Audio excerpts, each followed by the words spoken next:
Today I'm with Ryan from Prosport Gauges, and he's installing the oil filter adapter plate, which is an M20X1.5. This is the most commonly used plate for the Subarus. We've got a 2007 Subaru STI that he'll be installing this on today. So far we've taken the plate and we've already pre-installed the oil pressure sender, which is a premium one, and the oil temperature sender. And before installing them in, we added a little bit of thread sealant to make sure that it's a nice tight seal and there'll be no leaks. We also took the time to install the plugs on the side. This adapter plate comes with 4 different ports, and we're going to be only using 2 today, so the other 2 we installed, and that means you got 2 spares left over. Be sure. Okay, we're back with Ryan with Prosport Gauges. Now we're underneath the STI. We're going to remove the oil filter.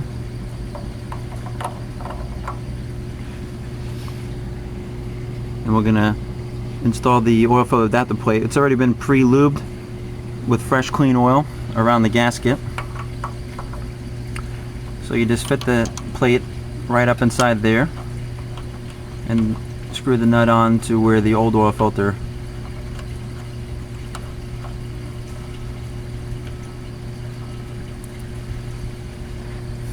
And there's a shot of it with it in place already.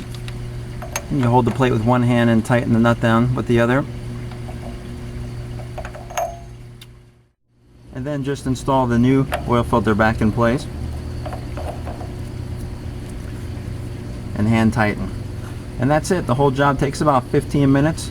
And as you can see, you've already got the oil filter adapter plate installed with the oil temperature sender and the oil pressure sender. So you run those lines to your gauges and you're all set. Okay, we run the oil pressure and oil temperature lines through the floorboard of the inside, and they come out down here.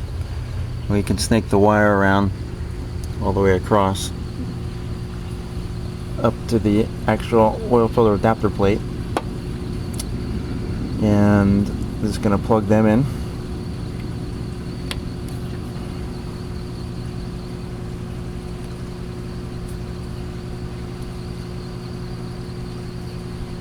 Now we're going to go back through and secure the lines and zip tie them out of the way to make sure they're out of the way of any suspension parts.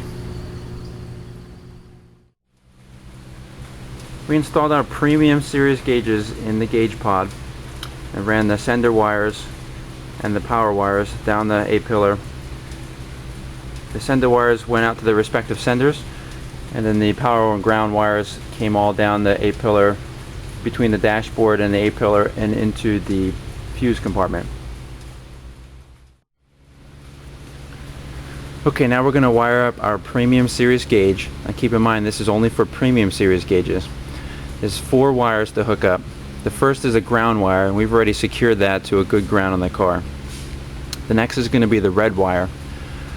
The red wire on the premium series gauges gets connected to a constant 12-volt power source. The white wire is going to get connected to an accessory power source. And then finally, the orange wire is your lighting wire. That one gets connected to your headlight switch or parking lamp switch. And we're going to go through and test each one of those right now to show you how you can confirm that you're on that exact circuit. Using a test light, we secure one end to a good ground, and we're going to pin out the circuits to see which one has got power and ground and accessory.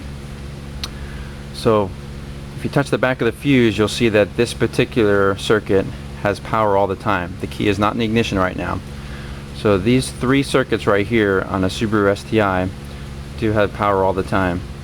So we're going to want to connect our red wire to any one of those circuits for a constant 12-volt power supply. Okay, now we're going to find a power that's got ignition power when the key's on. So by turning the cycle key on to the on position and using the test light, go ahead and pin out. This one you can see doesn't have power. This one does have power. So you verify that, turn the key back off, you can see the light goes off.